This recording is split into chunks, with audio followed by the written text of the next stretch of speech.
Hi everyone, welcome back to my channel. This is Shweta Malhotra. So आज की इस video में हम डिस्कस करेंगे एक new topic that is control statements. So let's get started.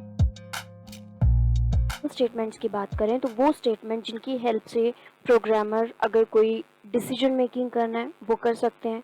एक ही स्टेटमेंट को मल्टीपल टाइम एग्जीक्यूट करना या फिर एक स्टेटमेंट से दूसरी स्टेटमेंट पे जंप करना, किसी स्टेटमेंट को स्किप करना, तो वो सब हम काम कर सकते हैं by using control statements, right. तो आज की इस वीडियो में हम डिस्कस करेंगे डिसीजन मेकिंग स्टेटमेंट्स के. तो डिसीजन मेकिंग स्टेटमेंट्स में हमारे पास अगेन फर्दर कैटेगरीज होती हैं. लाइक फर्स्ट अगर हम बात करें तो we have if statement, right, if else statement. Third, ladder else if, and the fourth one is switch case, right. So decision making मतलब अकॉर्डिंग टू कंडीशंस हमारा क्या रिजल्ट आना चाहिए, क्या मैसेज आना चाहिए, वो हम सब डिसाइड कर सकते हैं. वो हम स्टेटमेंट में मैसेज प्रिंट कर सकते हैं by using all these statements. तो चलिए देखते हैं कि कैसे इन स्टेटमेंट्स को यूज किया जाता है और इसका सिंटेक्स क्या है. तो यहाँ पे मैंने एक पैकेज क्रिएट किया है with the name control statements and उसके अंदर एक क्लास क्रिएट की है एंड इसी के अंदर हम एक मेथड क्रिएट कर रहे हैं. और सबसे पहले अगर हम बात करें इफ स्टेटमेंट, तो इफ कंडीशन या इफ स्टेटमेंट हम कब यूज करते हैं, जब हमारे पास एक सिंगल कंडीशन है, राइट. एक सिंगल कंडीशन, अगर सपोज करो कि मुझे एक चेक करना है कि कोई भी एक वेरिएबल की वैल्यू ब्लैंक नहीं है या उसकी वैल्यू 0 से ग्रेटर नहीं है, कोई भी स्टेटमेंट, कोई भी कंडीशन अगर हमें चेक करनी है तो हम इफ स्टेटमेंट को यूज कर सकते हैं जिसमें कोई एल्स पार्ट नहीं होगा. ओके. अगर हम इसका सिंटेक्स की बात करें तो हमारे पास यहाँ पे जो इसका सिंटेक्स है, if around bracket start the curly bracket and close the curly bracket. यहाँ पे आप कोई भी एक्सप्रेशन लिख सकते हो जिसमें आप कंडीशनल ऑपरेटर या इक्वालिटी ऑपरेटर को यूज कर सकते हो. और उस एक्सप्रेशन का जो कंप्लीट रिजल्ट है अगर वो आता है ट्रू, तो आप कोई भी स्टेटमेंट अगर प्रिंट करते हो, लेट्स सपोज मैंने यहाँ पे प्रिंट कर दिया इफ पार्ट, राइट. सो अगर ये इसका एक्सप्रेशन का रिजल्ट ट्रू होगा तो ये स्टेटमेंट एग्जीक्यूट हो जाएगी. अभी तो मैंने बाय डिफॉल्ट पहले ही लिख दिया ट्रू, जो कि बुलियन एक वैल्यू है, तो हमने पहले यहाँ पे लिख दिया तो वो एक स्टेटमेंट को एग्जीक्यूट करेगा ही करेगा. बट एक्चुअल में रियल टाइम में जब हम सिलेनियम या किसी स्क्रिप्ट में कुछ कंडीशंस इंप्लीमेंट करते हैं तो कुछ एक्सप्रेशन यूज किए जाते हैं, लाइक 2 नंबर का कंपैरिजन करना, 3 नंबर का कंपैरिजन करना, या फिर कोई वैल्यू चेक करना कि वो एम्प्टी तो नहीं है, ब्लैंक तो नहीं है, नल नहीं है. तो यहाँ पे हम वो कंडीशंस को यूज करते हैं, राइट. सो अगर हम इसको एग्जीक्यूट करें तो इफ में जो एक्सप्रेशन है, यहाँ पे जो रिजल्ट है वो पहले ही हमने ट्रू राइट किया है, तो डेफिनेटली कंट्रोलर इस कंडीशन में जाएगा और इस लाइन को वो एग्जीक्यूट करेगा और उसने यहाँ पे प्रिंट करवा दिया इफ पार्ट, करेक्ट. अब यहाँ पे एवरी टाइम तो हम ट्रू नहीं लिख सकते, समटाइम हो सकता है कि कंडीशन फॉल्स हो, तो उस केस में फिर हम क्या करते हैं, क्या लिखते हैं एक्चुअल में अगर देखा जाए. तो ये इसका एक्चुअल सिंटेक्स है. बट अगर मैं एक एग्जांपल की बात करूं, फॉर एग्जांपल मैंने यहाँ पे लिख दिया a इज इक्वल टू 0, तो यहाँ पे हम ये देख रहे हैं कि अगर a की वैल्यू 0 से बड़ी होगी तभी एक वो मैसेज प्रिंट करे कि value of a is greater than 0, otherwise कुछ प्रिंट नहीं होना चाहिए, राइट.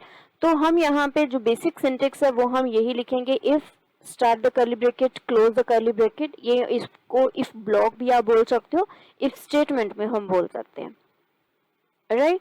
सो यहाँ पे जो एक्सप्रेशन हम लिख रहे हैं, फ्लेट से मैंने लिखा a ग्रेटर देन 0. अब वो ये चेक करेगा जो a की वैल्यू हम दे रहे हैं. अगर तो मैंने a की वैल्यू दी है 0, तो 0 ग्रेटर देन 0, ये कंडीशन, इसका रिजल्ट, ओवरऑल रिजल्ट क्या आ जाएगा, यहाँ पे फॉल्स.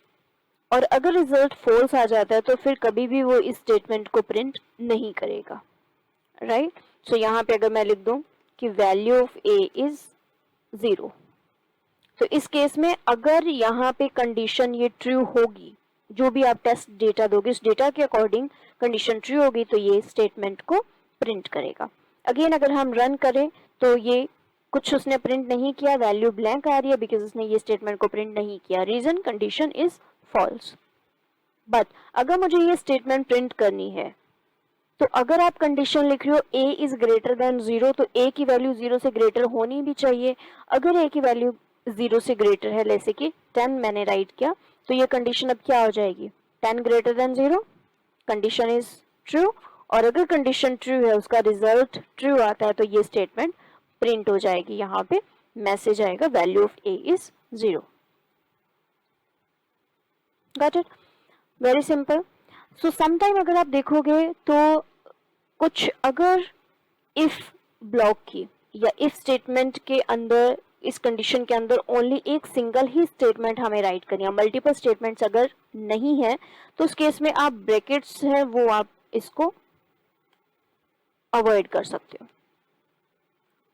राइट? अगर मैं यहाँ पे लिखूं value of a is smaller than 0 for example, अब स्मॉलर देन 0 कैसे होगा, जब आप यहाँ पे कंडीशन लिखोगे if a is less than 0, and obviously मुझे डेटा भी चेंज करना पड़ेगा। सो इस केस में अगर मैं a की वैल्यू कर दूं -10, बिकॉज माइनस की वैल्यू ही 0 से कम हो सकती है, करेक्ट? तो यहाँ पे a की वैल्यू है हमारे पास -10, और कंडीशन ये चेक होगी क्या -10 लेस देन 0 है, यस, कंडीशन इज ट्रू। अब यहाँ पे हमारे पास रिजल्ट क्या जाना चाहिए, yes, the value of a is smaller than 0। अगर आप यहाँ पे कर्ली ब्रैकेट यूज नहीं कर रहे हो, तो ये जो नेक्स्ट उसकी इमीडिएट नेक्स्ट लाइन होगी वो इफ कंडीशन का पार्ट ही कंसीडर किया जाएगा, राइट?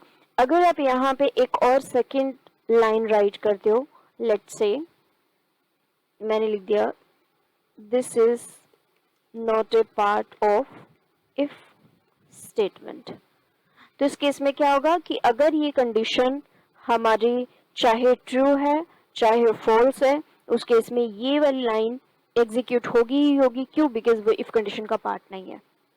वो डिपेंड करेगा कि वैल्यू a की लेस देन है या ग्रेटर देन है 0, उस कंडीशन के अकॉर्डिंग ये वाले स्टेटमेंट पे इम्पैक्ट पड़ेगा। वो चेक करेगा कि कब ये लाइन एग्जीक्यूट होनी चाहिए।